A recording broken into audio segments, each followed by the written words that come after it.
Ma chair est la vraie nourriture et mon sang est la vraie boisson. Aujourd'hui, 11e dimanche du temps ordinaire année A, nous fêtons la solennité du très saint sacrement.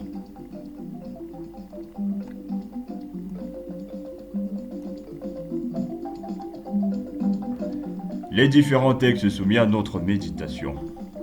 Nous avons la première lecture tirée du livre du Deutéronome, ensuite le psaume 147, la deuxième lecture tirée de la première lettre de Saint Paul apôtre aux Corinthiens, et enfin l'évangile de Jésus-Christ selon Saint Jean, chapitre 6, versets 51 à 58. Première lecture.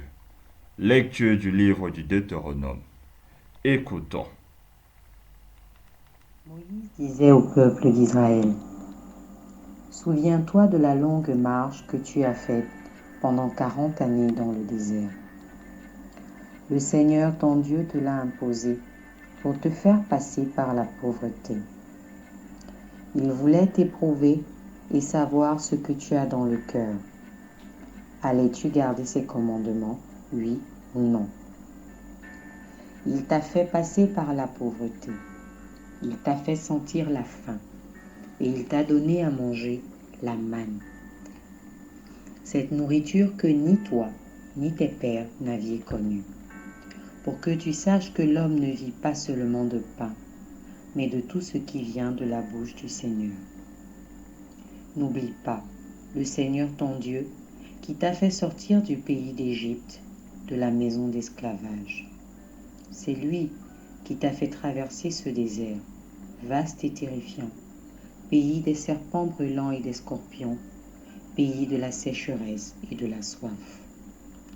C'est lui qui, pour toi, a fait jaillir l'eau de la roche la plus dure. C'est lui qui, dans le désert, t'a donné la manne, cette nourriture inconnue de tes pères. Parole du Seigneur. Nous rendons grâce à Dieu.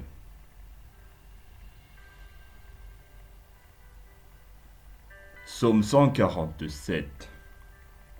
Glorifie le Seigneur, Jérusalem. Glorifie le Seigneur, Jérusalem, célèbre ton Dieu, ô Sion. Il a consolidé les barres de tes portes, dans tes murs, il a béni tes enfants. Glorifie le Seigneur, Jérusalem. Il fait régner la paix à tes frontières, et d'un pain de froment te rassasie. Il envoie sa parole sur la terre, rapide, son verbe la parcourt. Glorifie le Seigneur, Jérusalem. Il révèle sa parole à Jacob, ses volontés et ses lois à Israël. Pas un peuple qu'il ait ainsi traité. Nul autre n'a connu ses volontés. Glorifie le Seigneur, Jérusalem.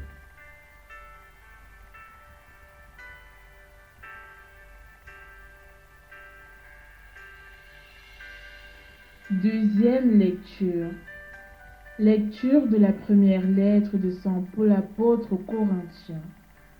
Frères, la coupe de bénédiction que nous bénissons n'est-elle pas communion au sang du Christ? Le pain que nous rompons n'est-il pas communion au corps du Christ?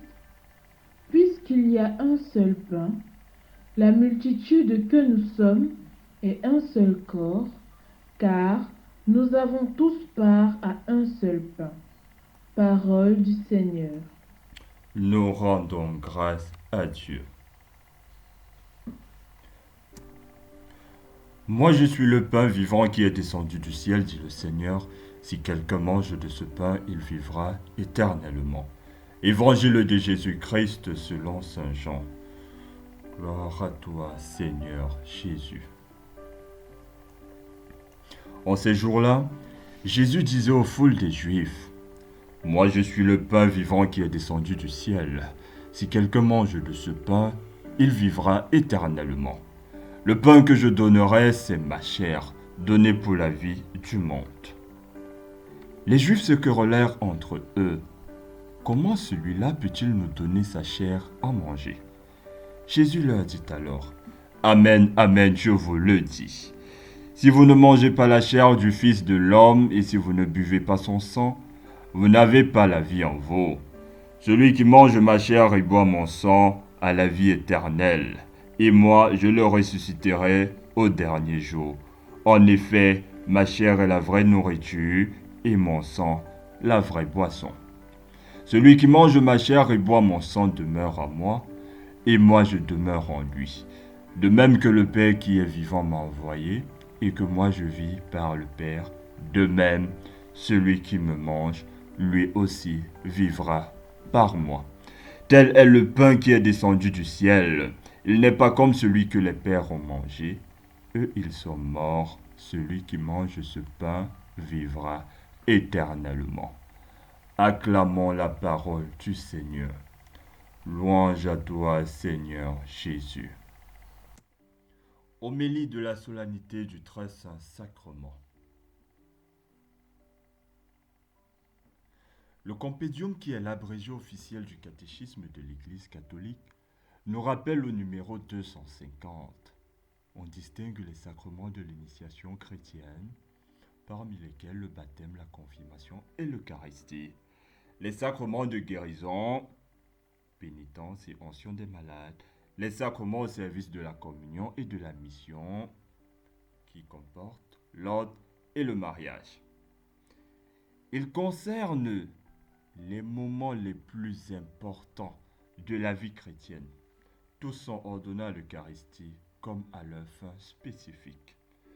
De tous les sacrements, en effet, seul l'Eucharistie, qui est le sacrement du corps et du sang du Christ, est célébré d'une manière particulière pendant l'année liturgique. Il est le socle et la fondation de la vie chrétienne. Pour reprendre le Concile Vatican II, l'Eucharistie est la source et le sommet de toute vie chrétienne. Pierre Journel, dans son introduction pour cette fête, nous dit « Chaque jour du levant au couchant, l'Église offre le sacrifice du corps et du sang du Christ, dont elle commémore chaque année l'institution au soir du jeudi saint. » Et pourtant, les fêtes pascales achevées, elle nous invite encore dans une solennité particulière à rendre grâce pour le don sans mesure que nous a fait le Christ en nous conviant à sa table et en demeurant présent parmi les hommes dans le saint sacrement. À sa table, Dieu rappelle à son peuple que l'homme ne vit pas seulement de pain, mais de tout ce qui vient de la bouche du Seigneur. Le vrai pain. Celui qui n'est pas comme la manne que le peuple d'Israël a mangé au désert, c'est le corps et le sang du Christ. Après avoir nourri une foule d'environ 5000 hommes, Jésus lui déclare solennellement que c'est lui le pain vivant qui est descendu du ciel. Il continue son discours en disant « Ma chair est la vraie nourriture et mon sang est la vraie boisson. » Pour avoir la vie, il faut manger la chair du Fils de l'homme et boire son sang. Ainsi, de la même manière que notre corps physique ne peut pas survivre sans nourriture, de la même manière notre âme ne peut pas survivre si elle est coupée de cette énergie qu'est le corps et le sang du Christ. Dans son enseignement, le Christ nous dit aussi que nous sommes en communion avec lui en mangeant son corps et en buvant son sang. Quelle autre grâce pouvons-nous demander si Dieu demeure en nous? Que Jésus-Christ, qui a pris chair dans le sein de la Vierge Marie, vienne habiter nos cœurs, nos villages et nos cités. Loué soit Jésus-Christ à jamais.